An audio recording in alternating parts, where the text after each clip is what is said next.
Let's begin by taking the tower out of the case and placing it on the ground. You may need to unlock two knobs on the base, one towards the silver ring and one lower by the slats that connect the legs. These will allow the legs to expand. Sandbags are required to be applied to the base when in use. This is not an option, so we require you to use your sandbags for safety. This is a light tower, and the weight of the tower is not sufficient on its own. Pay attention to the black slats between the yellow legs. You want to line these up to be parallel or even with the ground. This gives you the maximum stability. There are 5 locking points on the base of the LX. 3 yellow safety collars and 2 black twist knobs which push into the unit and hold the tower in place. Now, the LX is a tower that turns. That's the point of the way the camera moves. So to do this, you need to unlock the black knobs on the base so that the tower can rotate. You position the yellow safety collars in this position, one above the silver ring and one below where these bearings are in place to hold the position of your legs so that it won't shift when you open up these black knobs. Also notice the position of the black ratchets. They need to be positioned on the top one facing up and the bottom facing down so that they do not bump into the legs when you turn the tower. Notice the clearance that you need to make this happen. There is one additional point on the bottom.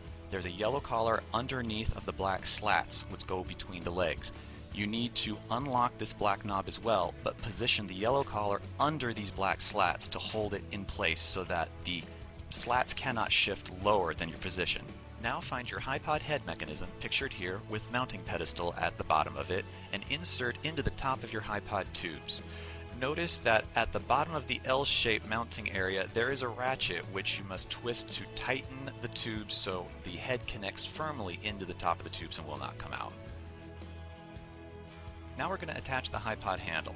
Notice the 2 clamps on either side of the tube which are compressed to hold the tube by spinning the black X-shaped piece to the right. Also notice the black knobs on the tube are on the right side of this position. This allows for easier setup going forward. Now we're going to attach the handle to the head. At the bottom of the handle you will see 2 cables coming out from the unit, and then you will attach these to the cables coming down from the head with one cable going in one direction and the other in the opposite direction around the bottom of the handle.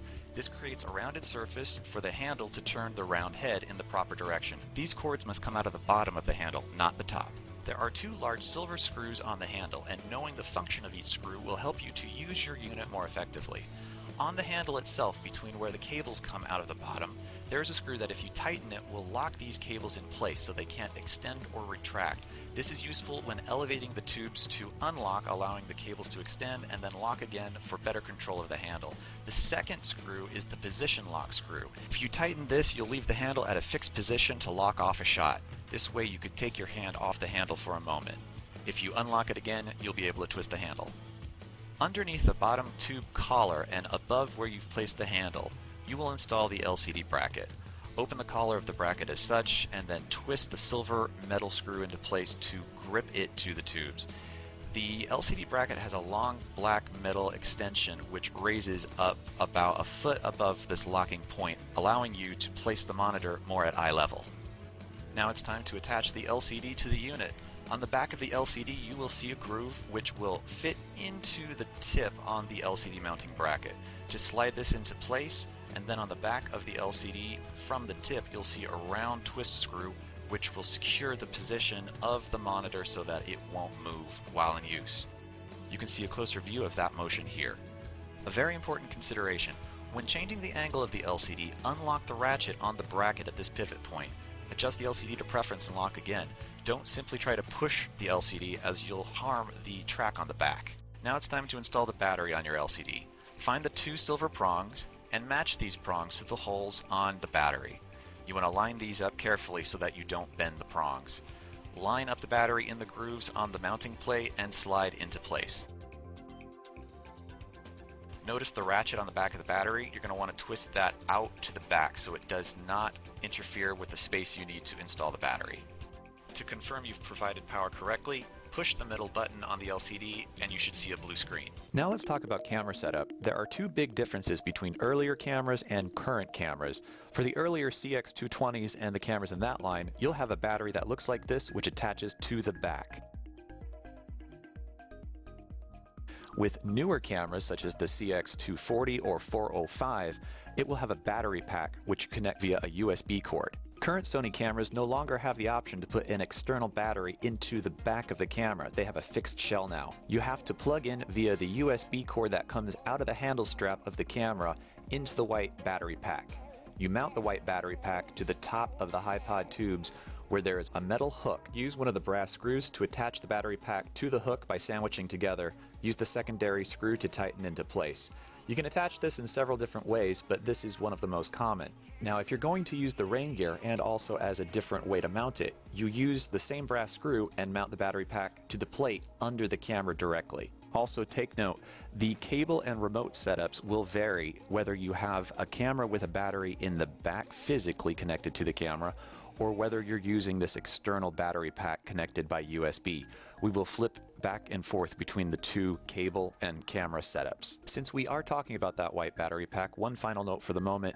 When plugging in, please use the port that says 2.1 to plug in the USB to the battery pack. Otherwise, if you plug into the one that says 1A, the camera will give you an error message saying the accessory cannot be used. Now, let's go back to the cameras that have a battery physically plugged into the back of them. A lot of people have been confused about how to charge those batteries. What you do is you leave the battery in the back of the camera and plug in that camera to a USB power source. This can either be a computer or a wall adapter with a USB. This is how you charge that battery. For the white power pack to charge, there was a USB cable included in the kit.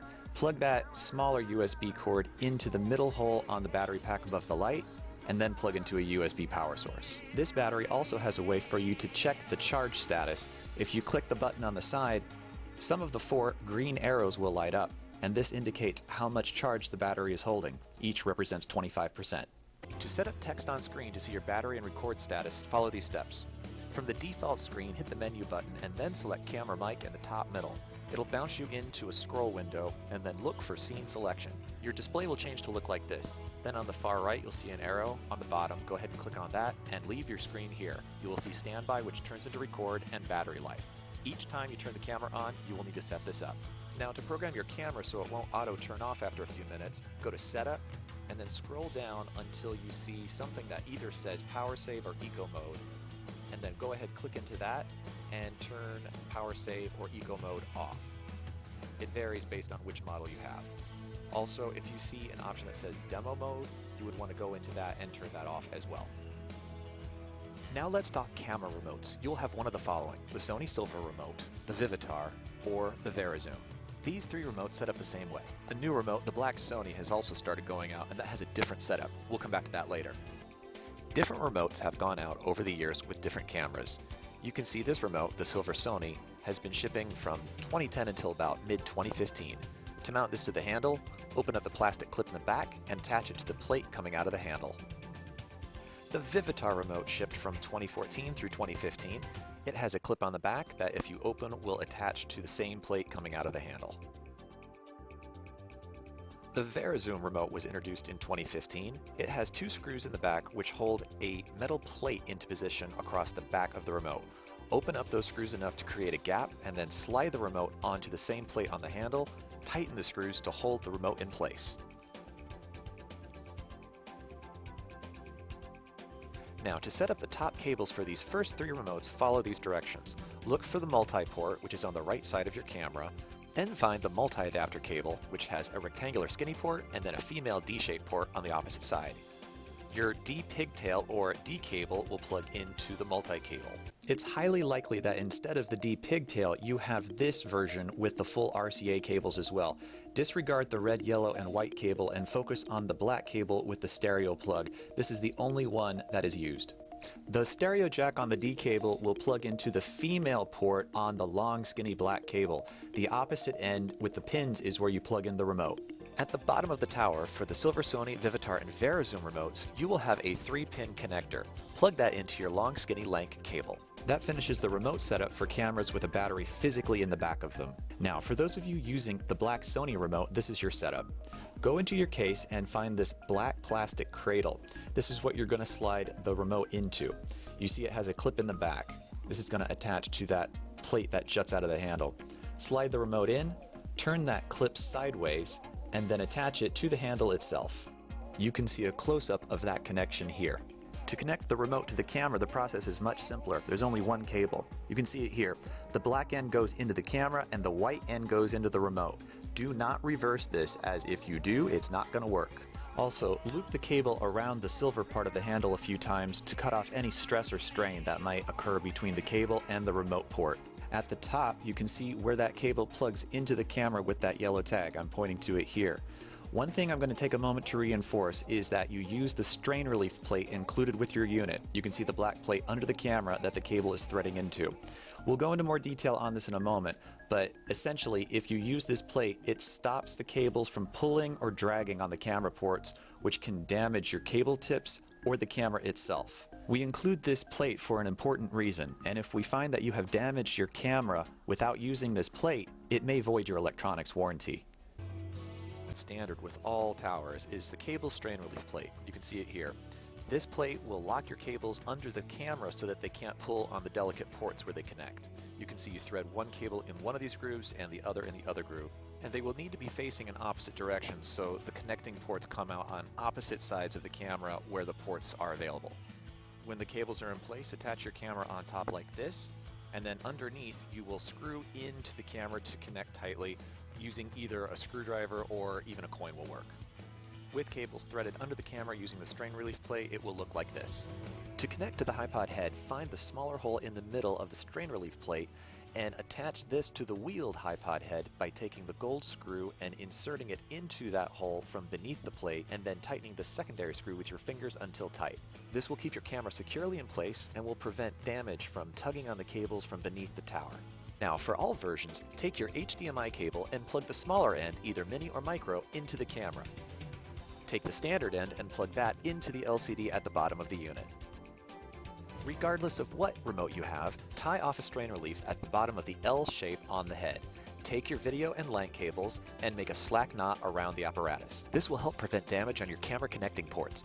To use the camera rain gear with your unit, after the strain relief plate is in place, put the rain gear underneath of the strain relief plate and sandwich it to the head as you normally would with the gold screw. When the rain gear is in place, it should look like this. On the side, you will need to cinch the cord that is available with the plastic holder so that the hole is completely tied up and is closed. This will keep water from getting into the unit. You can see how the LCD rain gear attaches here. There's room in the back for the battery and it connects with the Velcro. Your remote rain gear looks like this. More commonly, you attach the rain gear over the remote and control with your hand on top of the plastic rather than inside, but you can insert your hand through the hole through the side of the bag should you want to. On the plate of the HiPod head, you will see a leveling bubble. This allows you to make adjustments to ensure that your horizon line will be even when viewing the field. You can adjust as such to keep the bubble in the middle. Now it's time to extend your HiPod tubes. Open one of the black twist knobs and elevate the tubes to whatever height you desire. Turn the knob again to tighten in place. When bringing the tubes down, grab the pull above a collar and then unlock. Do not simply open the black knob as the tube will shoot down. Above each collar, you will find a strap of Velcro. Use this to secure your cabling, as it not only helps to keep it neat and out of the way, but acts as a strain relief throughout your unit. When it's time to put away your tower, here are some tips. Unlock the 3 sliding yellow collars and then also unlock the 2 black locks that are in the base. This will allow your legs to fold. Now put your foot on the black slats and push down and pull up on the silver ring. The legs will fold in. Line up all of the knobs on the tower, both the 2 that are in the base and those in the tubes. This will allow the tower to fit back into the case. And that's it.